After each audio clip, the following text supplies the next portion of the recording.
kasi kahit papunuin mo yung Art of Thievery ng Claude, limited lang yung attack speed na bigay nun. Hindi na tulad ng dati yun eh. Nagbago na siya eh. Oo nga, nag-iba na siya. Pero mag-iiba pa ang tadhana dito ng dalawang koponan. Pero hindi pa nagugustuhin ng RQ, mag-iba yung kanila. Gusto nila magtuloy-tuloy yung ganitong storya, yung sila yung bida.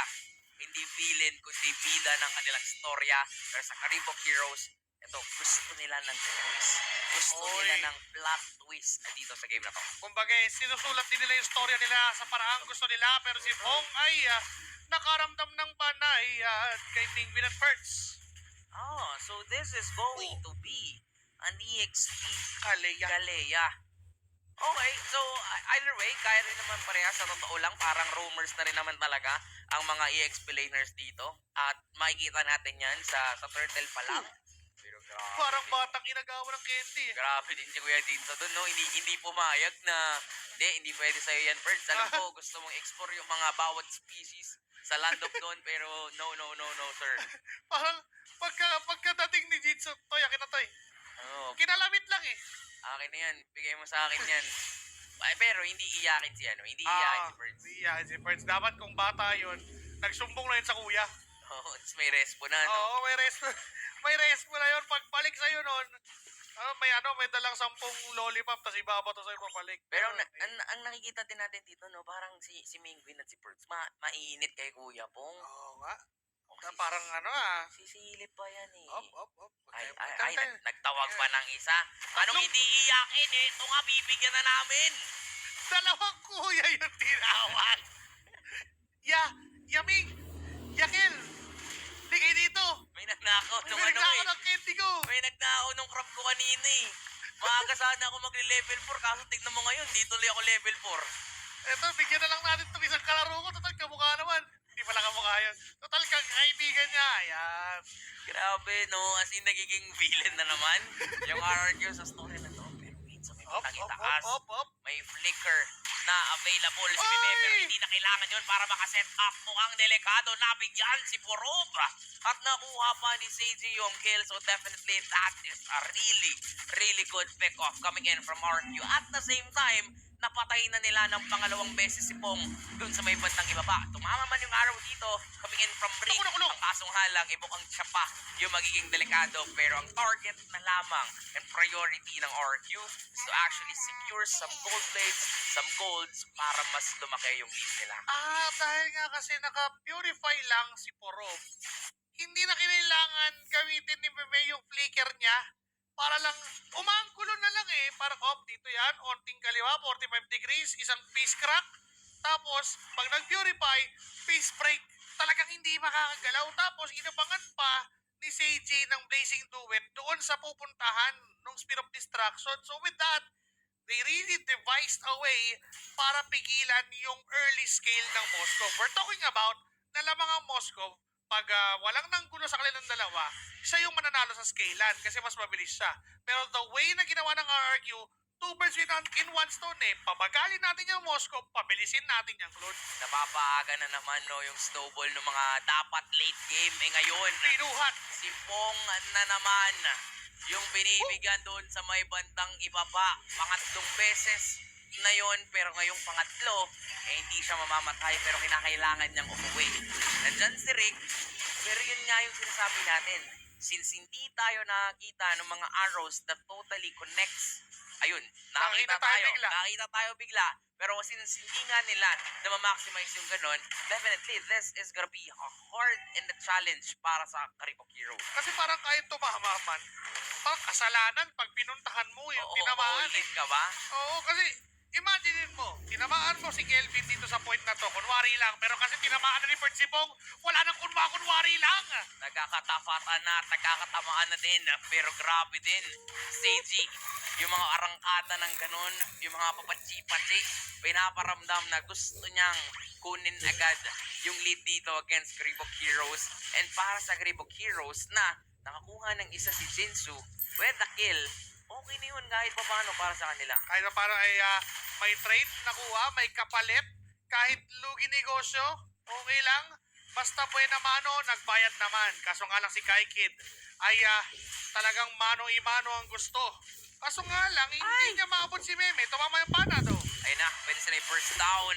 Sinabunutan ang haba pa naman ng buhok ni Badang. Pero nandun, yung setup coming in Naku po. from the Wild One. Aray. Mamamatay si Meme at pwedeng lumipat si Porob. Stagey, napapurify sa may Blazing Duet. Mapalayo na lang mga miyembro dito ng Karibok Heroes. And there goes the kill coming in from Kelvin.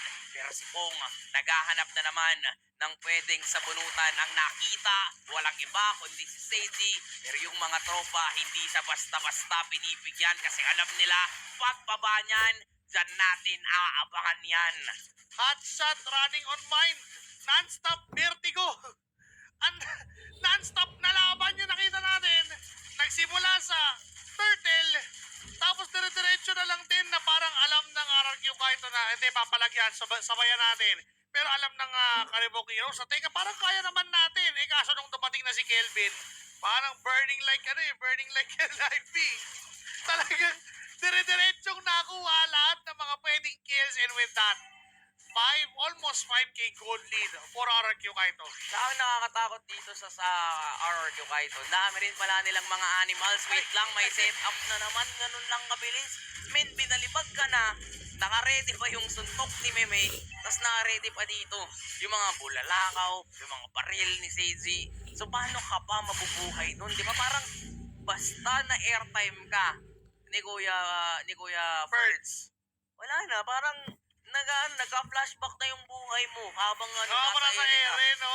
Nakikita doon yung simula pagkabata mo. Parang noon, idol mo lang. Ngayon, idol mo lang yung mga hero noon. Pero ngayon, bilid ka na. Diba? Ganun yung mga kadalasang istorya eh.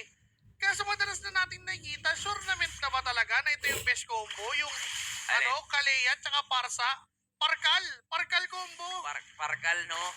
Parang sa ano lang, sa may Pasay lang Ay, yun. Pasay lang yung Parkal eh. Di ba? At nakikita natin dito, effective. Kumbaga with the recent adjustments ng Parsa, hindi nga yan yung binibining may salamander, binibining may ibon yan eh. Kaya Pero nga.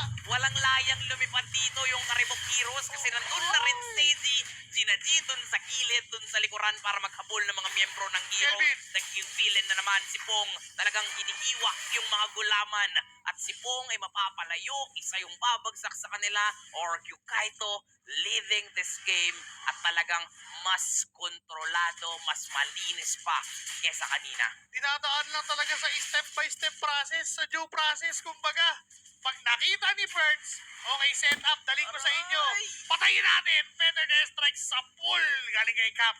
At yun yung sinasabi nating risky para kay Mingwin. Stationary siya eh. Pero, since nakuha nila yung napakataas Ay! na goal lead, sabay flicker, pasok ng gano'n, sabay setup, at ang malupit dun sa gilid, ang iwas dun sa AOG knock-up, kaya walang bawi na magagawa yung Karibok Heroes. Papasok pa sa loob si Kelvin, ganun na lamang nagiinit ang kaharian ng RQ. Men, kumbaga, pinektusan.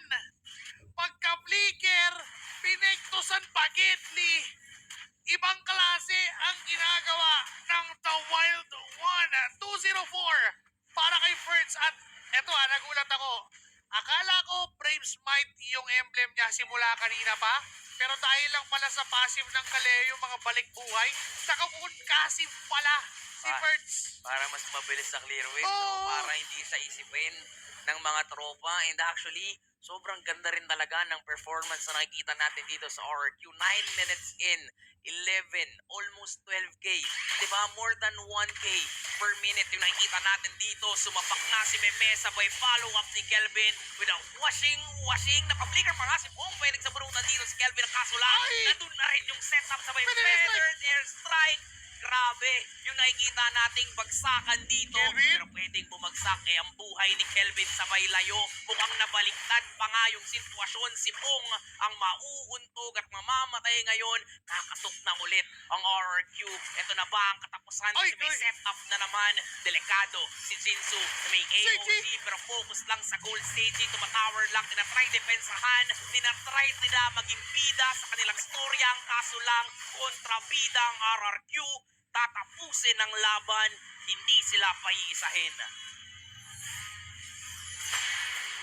And again, looking at the kingdom, nandyan lang si Kelvin. Napa-extend lang